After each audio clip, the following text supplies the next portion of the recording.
nangai, nyoso nangai, eko utano.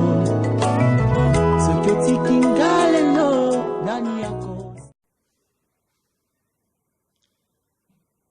Bonjour, bonsoir, bandeko bandaka papa FTM ya Congo Milolo. Donc lelo oyo na zone sous-bino pour nous informer bino que RDC vraiment akweli makambo ya minene ndeko na biso tadi Kikambala oyo bandeko benga mimi papa bio artiste comédien ya munene ya mboka na biso auti kotika biso.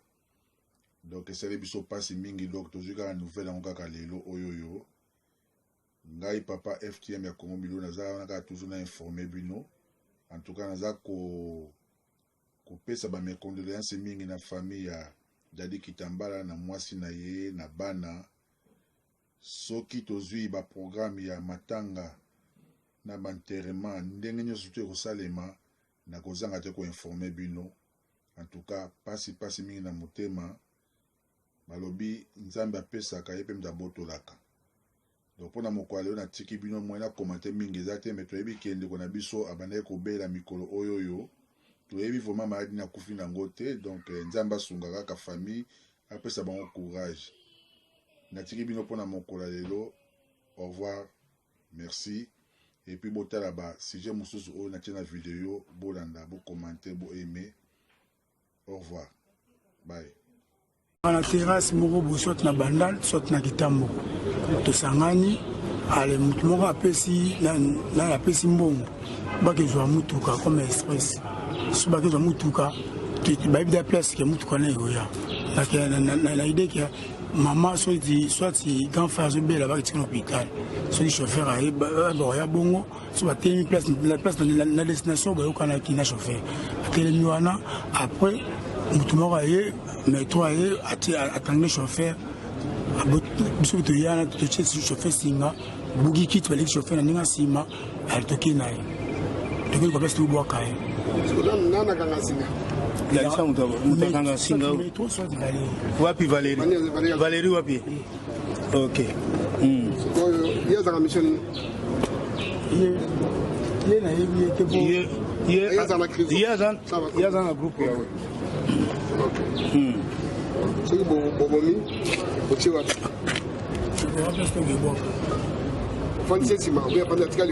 Avant na kiti ou bien na ndengeni muto Bobomi. Babu ka kiti babu bali tani na sima. Singa soko kanyi muto sa combien de temps?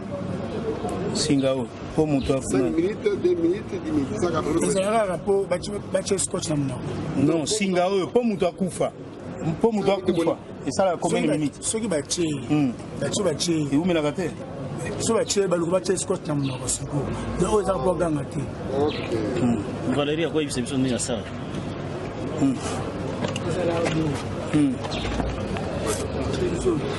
Bravo makasi. Kana ko mona ide. C'est pas chef na biso wa. Chef na biso lengi na bandal. Oui, on a bandal pour la terrasse. La mission à $10. Apesi chef loué. Avec rejoint taxi. Moi de Vali, je l'habite. Et me pèse de milieu secret à et que pèse mon souci. Nous avons besoin d'un monsieur de Tambo. Même si on vient à bandal mon à Sekuna. On est parce que nous sommes télé. Avec boyana des machettes. Nous sommes au des machettes pour rana. Ni rana le ko sima o ni le. Ni habite sur tout je vais la commune. Oyo no jwa shine ni taxi wa kwati wana. Ko le batin. Vous souhaitez maman so bela. Vous êtes deux jours aí. Na bi téléphone na bengi, na komi wana na métro. Pour quitter un chauffeur, il y a un mot de boussole. Métro avec un sima, on a permis de avoir des sous. On a c'est aussi machette, même si on a passager, parce que les gars sont des gars. Moi, je suis là, on a les boussole. La fait du chauffeur pour avoir moyen d'abîmer. Ndé, est-ce que métro est un sima? Si on a un gang, on j'ai scotch pour aller garder. Après chef la mission ana, on va aller allez, bouquet, Alexandre Nina Sima. Tu vas niquer ta papa. Tu vas niquer.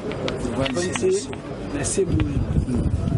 nesi ko be on a lo ba de vivre des choses qu'on a l'impression et donc ma personne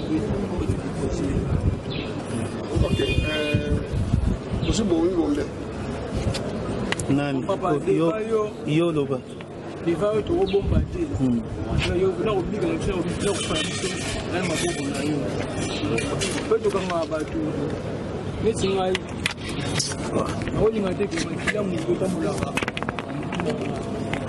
suka ni mu ko ila kana ni pema na ye pema ni nani fa pema nani le ba kini na sima le ko le ka buiki na sima ise sima ba je scotch on a le ba ko ko na sima de ko je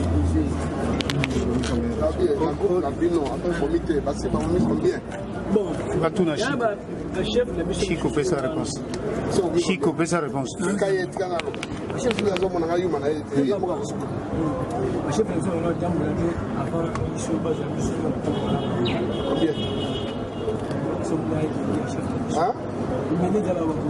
Combien? Quand on a dit chez Fauche, on va le désert pour la presse. On a dit l'équivalent. Combien? de déposer papa.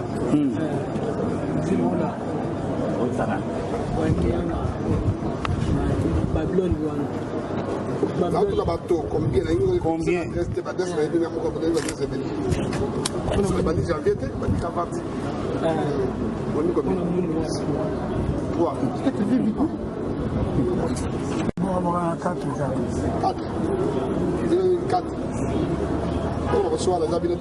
Eza banda to bandi affaire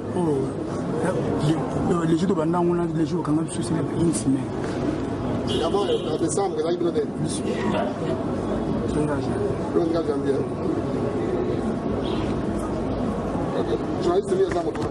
d'abord la population doit savoir que la criminalité ne sera jamais éradiquée nulle part au monde. La criminalité sera toujours là et la police fera toujours un effort pour l'endiguer. On fait un effort pour que la population soit calme. Vous devez savoir que les criminels aussi ont des méthodes. Ils sont en train d'étudier nos méthodes pour nous contourner. Nous demandons à la population de faire confiance en leur police. La police est à leur service, mais ils doivent être prudents. Vous avez suivi les criminels, ils ont parlé en détail, ils ont dit leur modus operandi. Comment est-ce qu'ils opèrent? C'est pour que la population puisse savoir à l'avenir qu'ils ne puissent plus tomber dans ces pièges-là.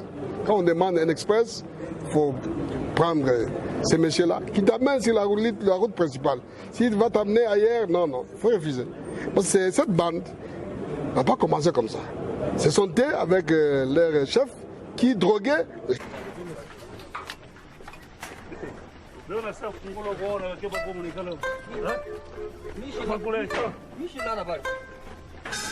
Les documents, donne-moi les documents.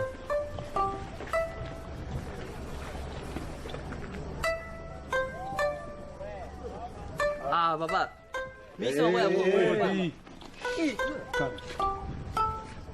Quand tu achètes les minéraux sans payer, tu crois que c'est sérieux? Comptez-moi tout ce qu'il y a comme sac ici. Et à partir d'aujourd'hui, vous ne devez plus acheter les minéraux. Mwambi. Tant qu'elle va régulariser ma document pour nous minéraux. Là, ma minéraux, tu m'as accusé pas bien bloqué. Passeport. Ouais, c'est anglais. Passeport.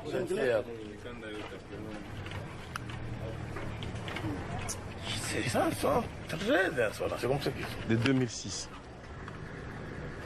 Alors que c'est déjà reporté tout ça. Ce n'est plus valable, c'est depuis 2006. C'est une guerre faute. Ça, c'est la République démocratique du Congo. Comment? Toi, tu es Congolais? Où Congolais? Où Congolais, oui. Il peut bien.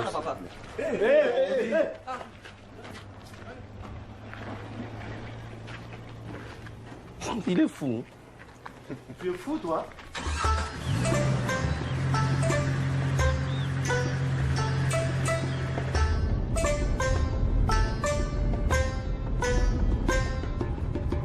Ça, c'est une mine.